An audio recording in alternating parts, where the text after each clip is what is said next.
ഈശോയെ സ്നേഹിക്കാൻ മത്സരിച്ചവൾ. ക്യാൻസർ കോശങ്ങൾ കണ്ണും കാതും കരളും വായും താടിയെല്ലും കാർന്നെടുത്തപ്പോഴും പുഞ്ചിരി തൂകിയവൾ. വേദനയാൽ പുളയുമ്പോൾ പോലും വേദന സഹിച്ച് നടന്നു തന്നെ പള്ളിയിൽ വരണമെന്ന് വാശി പിടിച്ചവൾ. ലോക്ക്ഡൌൺ ദിനങ്ങളിൽ പോലും ഈശോയെ തരണമെന്ന് നിർബന്ധം പിടിച്ചവൾ.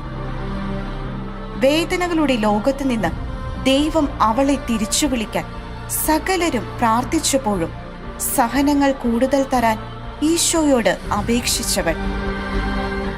സകലരെയും അത്ഭുതപ്പെടുത്തിയ അജനയ്ക്ക് ഏറ്റവും ചേരുന്നത് വാഴ്ത്തപ്പെട്ട കാർലോ അക്വിറ്റസിന്റെ സഹോദരി എന്ന വിശേഷണം തന്നെയാകും.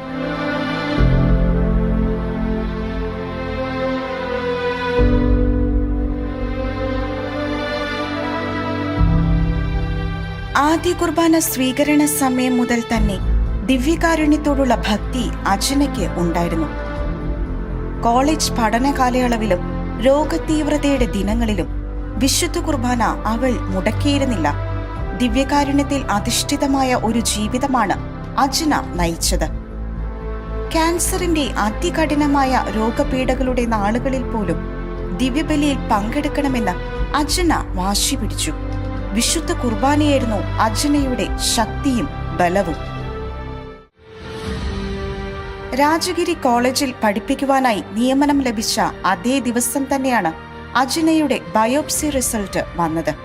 താടിയെല്ലിന് സാർക്കോമ എന്ന വിഭാഗത്തിൽപ്പെട്ട ക്യാൻസർ ബാധിച്ചു. എത്രയും പെട്ടെന്ന് ഓപ്പറേഷൻ വേണമെന്നും രോഗബാധിതമായ ഭാഗം മുറിച്ചുകളഞ്ഞ് അവിടെ കാലിന്റെ ഒരു എല്ല് എടുത്തു വെച്ച് പിടിപ്പിക്കണം എന്നുമാണ് ഡോക്ടർ പറഞ്ഞത്. ഓപ്പറേഷന് ശേഷം രണ്ടാമതും മൂന്നാമതും ക്യാൻസർ ബാധിച്ചു. ലോക്ക്ഡൌൺ കാലത്ത് പൊതുജന പങ്കാളിത്തത്തോടെയുള്ള ദിവ്യബലികൾ വിലക്കപ്പെട്ടപ്പോഴും വിശുദ്ധ കുർബാന ഉൾക്കൊള്ളാൻ അവൾ കാണിച്ച നിർബന്ധ ബുദ്ധി അമ്പരിപ്പിക്കുന്നതായിരുന്നു. രോഗം മൂർച്ഛിച്ച് ആശുപത്രിയിൽ പ്രവേശിപ്പിക്കപ്പെട്ട ഒരാഴ്ച അജനയുടെ ഇടവകയായ സെയിന്റ് പാട്രിക് ഇടവക വികാരി ഫാദർ ജീൻ ഫെലിക്സിന് തന്റെ അജപാലന ജീവിതത്തിൽ ഒരിക്കലും മറക്കാനാവില്ല. ആശുപത്രി മുറി ദിവ്യകാരുണ്യാരാധന ചാപ്പലാക്കി മാറ്റിയ ദിനങ്ങളായിരുന്നു അത്. അവൾക്ക് നൽകാനായി കൊണ്ടുപോകുന്ന തിരുവോസ്തിക്ക് മുന്നിൽ 1 മണിക്കൂറോളം സമയം മനസ്സുകൊണ്ട് സ്തുതിയാരാധനകൾ അർപ്പിച്ച ശേഷമാകും അവൾ ഈശോയെ നാവിൽ സ്വീകരിക്കുക. ഉച്ചസമയത്തെ വിശ്രമവേളയിൽ കോളേജിന് മറുവശത്തുള്ള മൊനാസ്ട്രി ചാപ്പലിൽ ദിവ്യകാരുണ്യ ഈശോയുടെ മുന്നിലിരിക്കുന്നത് അജനയുടെ ഒരു ശീലമായിരുന്നു.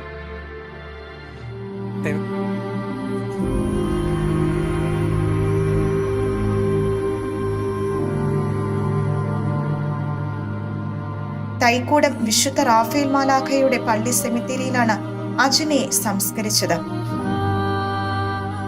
ക്യാൻസർ മൂലം മുഖത്തിന്റെ വിരൂപമായ ഇടതുവശം പഞ്ഞികൊണ്ട് മറച്ചുവെച്ചിരുന്നു.